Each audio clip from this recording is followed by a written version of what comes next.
Hello दोस्तों, आज हम मूवी एक्सप्लेन करने वाले हैं जिसका नाम है कल्कि। और ये मूवी इस साल की सबसे बड़ी बजट होने वाली मूवी, जिसके मेन लीड है साउथ के सुपरस्टार प्रभास। और ये मूवी आपको जरूर पसंद आएगी। So without any wasting time चलिए आते हैं अपने मेन थीम पे। दोस्तों, कहानी की शुरुआत होती है महाभारत के युद्ध से, जहाँ हम देखते हैं ढेर सारी लाशें होती हैं फिल्म में। और हम देखते हैं उत्तरा के पेट में पल रहे बच्चे अभिमन्यु ने, अश्वत्थामा ने ब्रह्मशलाकार पांडवों का वंशज को शराब से विनाश कर देते हैं, जिसके क्रोध में श्री कृष्ण अश्वत्थामा को श्राप देते हैं और उसके माथे से मणि निकाल लेते हैं और उसे श्राप देते हैं कि तू कभी ना मरने का। लेकिन जो श्राप देते हैं वो उसे पछतावे का भी समय देते हैं। कहीं ना कहीं श्री कृष्ण भगवान उस पर दया कर देते हैं। फिर भगवान कृष्ण अश्वत्थामा को कहते हैं कि जब दुनिया में बुराइयां चलेगी और एक दूसरे से लोग मर मिट रहे होंगे, गरीबों को लोग सताएंगे, तब भगवान कल्कि का जन्म होगा। ये जन्म कोई आसान नहीं हो, क्योंकि जो राक्षसी हैं वो इस भगवान को जन्म ना देने का पूरा प्रयास करेंगे। इसलिए तुम भगवान कल्कि का सेवा करोगे ताकि तुम अपनी पाप का प्रायश्चित कर पाओ, और इस बहाने तुम्हें मुक्ति भी मिल जाएगी। और ये कहानी जाती है कई हजार साल पहले काशी में, जो कि गंगा मैया सूख गई है। लोग पानी के लिए बेहाल हो गए। गरीबों लोगों का जीवन कोई मोल नहीं है। फिर हम त्रिभुज आकार में देखते हैं कॉम्प्लेक्स हुए, जो कि उसमें एक अलग तरह का अंपायर होता है। उसमें कुछ परिसर में जाने के लिए आपको 1 मिलियन यूनिट चाहिए। जिसके पास पैसे हैं वही इसमें जा सकता है। वहाँ का शासक प्रेम याशीन होता है, जो कि उसके पास बहुत बड़ी फौज होती है और उसे टक्कर लेनी कोई बहुत बड़ी बात होती है। उसे टक्कर लेकर आजकल कोई जीता नहीं है। फिर हम वहाँ पे देखते हैं कि कई लोग 1 मिलियन यूनिट जुटाने की कोशिश करते हैं ताकि वो भी कॉम्प्लेक्स में घूम आए, लेकिन वो अपने आप में एक पावरफुल होता है। और हम देखते हैं उस कॉम्प्लेक्स के अंदर कई सारी लड़कियाँ हैं, जो कि वो रात दिन उसी कॉम्प्लेक्स में रहती हैं। और हम देखते हैं कि उन्हें बहुत टॉर्चर किया जाता है और उन्हें सतावने की कोशिश किया जाता है। उनके पेट में पल रहे बच्चों का सीरम निकालते हैं, और वो जिस लड़कियों के पास सीरम नहीं होता उन्हें मार देता, और जिसे मिल जाता उसके ऊपर मशीन लगाकर अपना विज्ञापन शुरू करता। और फिर हम वहाँ पहली बार देखते हैं सीमित को, जो कि अभी तक निगेटिव थे। यानी कि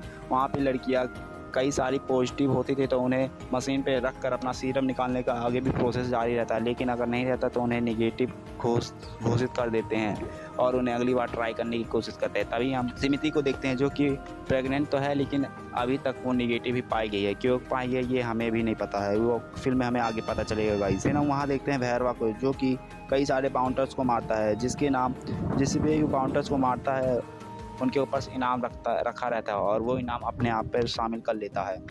और हम देखते हैं कि इसी के चक्कर में उसके कई सारे बाउंडर्स से लफड़ा भी हुआ रहता है। अभी हाल ही में भैरव भास्कर के कई सारे बाउंडर्स का ऑफर हुआ, करीबन 5000 बाउंडर्स हुआ। उन्हें मारकर उन इनामों को अपने ऊपर रख लेना चाहिए। तभी सभी लोग कहते हैं कि ये काम भैरव ही करे, तभी बेटर ही रहेगा।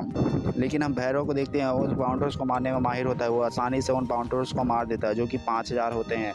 और उन बाउंडर्स को मारते मारते देखते हैं कई सारे और भी बाउंडर्स पैदा हो जाता है, लेकिन तब भी भैरव घबराता नहीं है, उन सबको मारने में माहिर हो जाता है। और भैरव के पास ऐसे कई सारे गैजेट पटाखे होते हैं, जिससे शक्तियाँ निकालकर एक से एक तरीके से उन लोगों को मार गिराता है। इधर हम कॉम्प्लेक्स में देखते हैं, जो कि पूरी तरह एक्सपेरिमेंट चली थी लड़कियों के ऊपर, और जिन लड़कियों के ऊपर सीरम निकलता उन्हें मशीन में रखते हैं। और एक लड़की को नॉर्मल प्रेग्नेंट होने में लगभग 90 दिनों के अंदर से पता चल जाता है कि इसके अंदर सीरम है कि नहीं है, नहीं तो लड़की को मार देते। अगर लड़की 190 दिनों अगर लड़की 150 दिनों तक जिंदा रहती है तो पता चल जाता है कि इसके अंदर सीरम हमें मिल जाएगा। और फिर हमें पता चलता है सीमित जो है इस वक्त प्रेग्नेंट है, और अभी तक किसी को पता नहीं था सीमित के जो है प्रेग्नेंट है और उसके अंदर बच्चा है। और सीमिति जो है अपने इस बच्चे को दुनिया में लाना चाहती है। हालांकि उसके पेट में जो बच्चा पल रहा है वो किसी पिता का नहीं है, और क्योंकि वहाँ के कॉम्प्लेक्स का एक्सपेरिमेंट था, जो कि उसके पेट में प्रेग्नेंट हो गए हैं, इसीलिए फिर भी सिमती जो है उस बच्चे को दुनिया में लाना चाहती है। लेकिन ऐसा मुमकिन नहीं था, क्योंकि वहाँ पे हाई सिक्योरिटी थी और वहाँ पे कोई भी आज तक बच्चा बच के नहीं आया। अभी हम सीन में देखते हैं कि भैरव के पास एक रॉक्सी नाम की लड़की आती है। रॉक्सी जो है भैरव की कहीं ना कहीं पसंद करती थी। भैरव जो है रॉक्सी से पैसे लिए होता है कई सारे उधार, और हर बार की तरह रॉकी उस बार इसे भी मना ही कर देता कि मेरे पास पैसे नहीं है। और रॉक्सी जो है उस पर गुस्सा करती है। तभी कहती है कि मुझे कॉम्प्लेक्स में मुझे जॉब मिली है।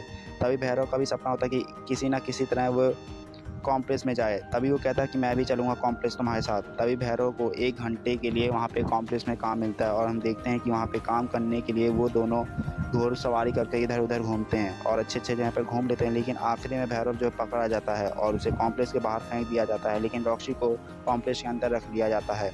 और इधर देखते हैं सिमटी को, जो कहीं ना कहीं उसकी प्रेगनेंसी जो है वो कहीं पकड़ी जाती है कि ये 90 दिनों से ज़्यादा प्रेग्नेंट है, यानी कि इसके अंदर जो हमें सीरम मिलनी होगी इसी के अंदर मिल जाएगी, जो कि वहाँ का याक्षिन जो है इसी सीरम के ज़रिए एक्सपेरिमेंट करके अपने आप को पावरफुल बनाना चाहता है।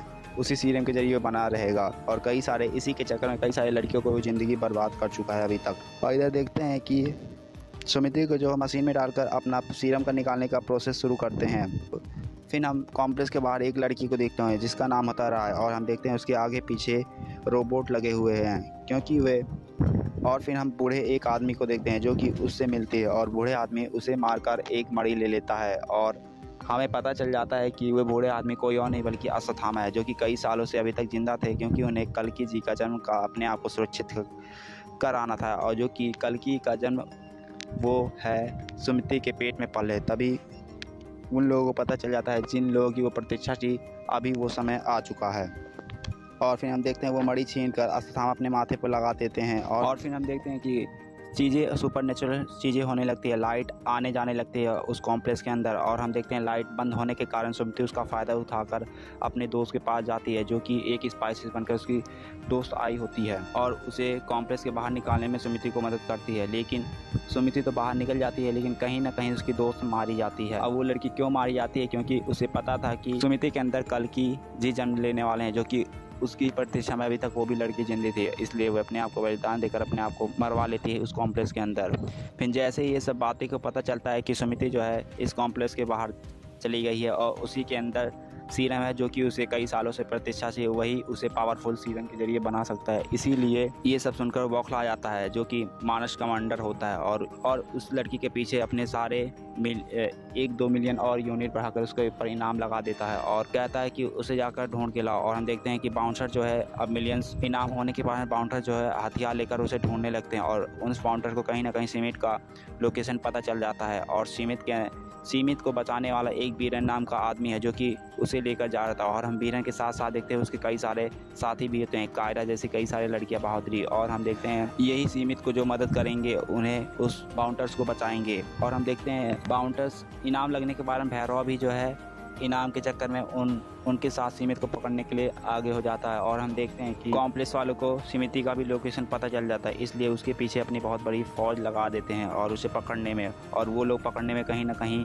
कामयाब भी हो जाते हैं। और फिर हम देखते हैं माउंट जो है कायरा के हाथ में मारी जाती है और सीमित जो है इधर हम देखते हैं ज़ोरदार फाइट होती है जो कि अब इधर भैरवा जो है कॉम्प्लेक्स के आदमियों को मारना शुरू कर देता है क्योंकि उसका मेन सपना होता है कि कॉम्प्लेक्स के अंदर घूमना है और वो चाहता था कि इस बाउंटर्स को अगर मैं मार दूंगा तो मैं खुद सीमित को कॉम्प्लेक्स के अंदर अकेला खुद लेके जाऊंगा और मैं वहाँ पे ऐश करूंगा, वहाँ का हीरो बन जाऊंगा। लेकिन ऐसा नहीं था क्योंकि वहाँ बूढ़े आदमी अश्वत्थामा आ जाते हैं जो कि 8-9 फीट के थे और वो सभी के ऊपर भारी पड़ रहे होते हैं। और फिर हम देखते हैं कि वो भैरव को भी उल्टा मारने लगते हैं, लेकिन भैरव के पास उल्टे सीधे कई सारे गैजेट होते हैं जो कि अश्वत्थामा के ऊपर प्रहार तो करता है लेकिन सारे नाकाम होते हैं क्योंकि अश्वत्थामा जो है अपने आप की पावरफुल आदमी माने जा रहे थे। और हम देखते हैं फाइट में अंत तक अश्वत्थामा जी ही जीतते हैं और सीमित को एक काबुलन नगर लेके जाते हैं जो कि काबुलन नगर वह जगह होती है जो कि आज तक किसी को बारे में भी पता नहीं थी, इसलिए उसे वहीं पे सेफ एंड सुरक्षित लेके पहुंच जाते तो हैं। और इधर देखते हैं सिमती, बिरंगी और अस्थमा सहित संभाला पहुंच जाते हैं। वैसे ये जगह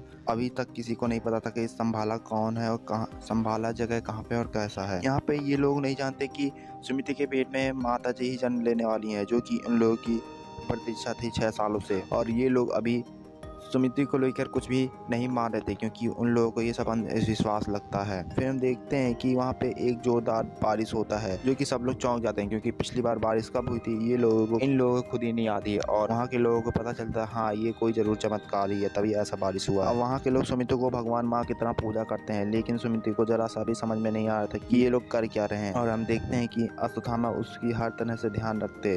तभी हम देखते हैं सुप्रीमो वहाँ का जो है उसकी खास दोस्त कमांडर से मिलता है, मानस से, जो कहता है कि पिछली कुछ दिनों में जो हाल ही में हुआ प्रकृति उससे हमें एक धनुष मिला है जो कि धनुष वो इतना मायावी है कि अगर कोई भी इंसान हो या रोबोट छूता है तो वो नष्ट हो जाता है। तभी वहाँ का कमांडर मानस को समझ में आ जाता है कि वो सुमती लड़की उसे हर हाल में चाहिए। और अब वो ये सब बात करने के लिए हंटर से बात करता है जो कि सबसे पहले वे भैरवा आता है। भैरवा से बात करता है कि भैरवा जो है उससे कहता है कि तुम उस आदमी से अश्वत्थामा से कभी नहीं जीत सकते क्योंकि वो बहुत ताकतवर और बहुत चालाकवर है। अगर उस लड़की को लाना है तो मेरे अलावा इस हंटरों में से कोई नहीं ला सकता। तभी कहता है हमारा कमांडर कहता है कि अगर तुम ये ले आए तो मैं तुम्हें खुद अपने हाथ से पकड़कर कॉम्प्लेक्स में घुमाऊंगा, जो कि भैरवा का एक सपना होता है ये। और हम देखते हैं कि अब भैरवा सब कुछ अपनी तैयारी करने में लग जाता है। अब वो उटांग पटांग कई सारे ताकतवर गैजेट बनाने लगता है, क्योंकि पिछली बार अश्वत्थामा ने उसे बुरी तरीके से लताड़ा था और हरा दिया था। इसलिए इस बार सुरक्षा के लिए अपने आप को ताकतवर बनाने के लिए वो कई सारे गैजेट का भी इस्तेमाल करना शुरू कर देता है और तैयारी शुरू कर देता है। लेकिन उसे संभाला का रास्ता नहीं पता था। तभी वहाँ पे संभाला का एक लड़का था। वो कहता है कि मुझे रास्ता पता है, मैं तुम्हारी मदद कर दूंगा। अब उस लड़के की मदद से वो संभाला पहुंच जाता है, जहाँ पे हम देखते हैं अश्वत्थामा पहले से ही तैयार थे और हम देखते हैं भैरव और अश्वत्थामा के बीच एक जोरदार लड़ाई होती है। अब हम देखते हैं अपने गैजेट का प्रयोग करके अश्वत्थामा पर पूरी तरीके से प्रहार कर रहा था, लेकिन कहीं ना कहीं अश्वत्थामा उस गैजेट से भारी होने लग गए थे और हारने शुरू हो गया था उनका। और हम देखते हैं कि अश्वत्थामा और भैरव में कड़ाईदार लड़ाई चली रही थी। साथ ही साथ मानस कमांडर को भी संभाला का लोकेशन कहीं से पता चल जाता है और वो अपनी पूरी फौज लेकर संभाला के ऊपर हमला करता है। लेकिन संभाला पर हमला करना उसे भारी पड़ जाता है, क्योंकि ये कोई आसान काम नहीं था संभाला पर हमला करना, क्योंकि वहाँ पे एक तरीके का संभाला के ऊपर चारों तरफ कवच लगा हुआ था, जो कि उसकी सेना तोड़ने में नाकाम रहती है। और उसकी सेना लेकिन लगातार कोशिश करती है कि संभाला के कवच को तोड़ने में। और इधर देखते हैं कि मार्स के कमांडर कवच तोड़ने में कामयाब हो जाते हैं और उस पर हमला कर देते हैं, लेकिन संभाला के लोग भी उस पर हमला करने लगते हैं। और हम देखते हैं वहाँ के संभाला के लोग श्रीमती को संभालने में लग जाते हैं और उसे एक सुरक्षित स्थान पर ले जाते हैं। और इधर हम देखते हैं अपने गैजेट के थ्रू बार बार अश्वत्थामा को कहीं ना कहीं चिट करता देता और उन्हें ज़मीन पर गिरा देता, लेकिन अश्वत्थामा की लाठी जो है हवा में अचानक से उड़कर सीधा भैरव के पास गिरती है। और हम देखते हैं भैरव का दूसरा लाठी गिरते ही भैरव का दूसरा रूप, जिसका नाम होता है कर्ण, और वो कर्ण बनते ही सबसे पहले मार्स के कमांडर को देखते देखते वो मारने लगता है और कुछ ही पल में मार्स के सारे कमांडर को मार गिराता है। और फिर हम देखते हैं लाठी उस फिर से हवा में उड़ जाती है और बेहोश हो जाता है और फिर से भैरवा बन जाता है। और हम देखते हैं फिर से उसे अश्वत्थामा को मारने लगता है और वहाँ सिमटी को लेकर वे वहाँ से लेकर जाने की कोशिश करता है। और देखते हैं सिमटी को एक अपने विशाल वाहन में बैठाकर भैरवा जो है कॉम्प्लेक्स की तरफ लेकर चलने लगता है। और हम देखते हैं सिमटी को वो ले जाकर यास्किन, वहाँ का शासक यास्किन जो है एक सीरम निकलवाता है और एक बूंद ही निकलवा पाता है और एक बूंद निकलवाते हुए सबसे पहले वो अपने अंदर इंजेक्ट करवाता है। और हम देखते हैं इंजेक्ट करवाते ही वो कई गुना पावरफुल हो गया था और उसके अंदर जो बीमारी थी वो सारी ख़त्म हो जाती है। और फिर वो कहता है कि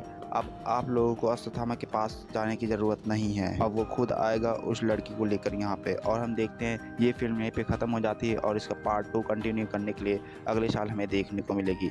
हाँ तो दोस्तों यही था ये मूवी का स्टोरी। अगर दोस्तों आपको वीडियो पसंद आए तो एक लाइक और सब्सक्राइब कीजिएगा guys. Thank you guys, bye bye, see you again guys.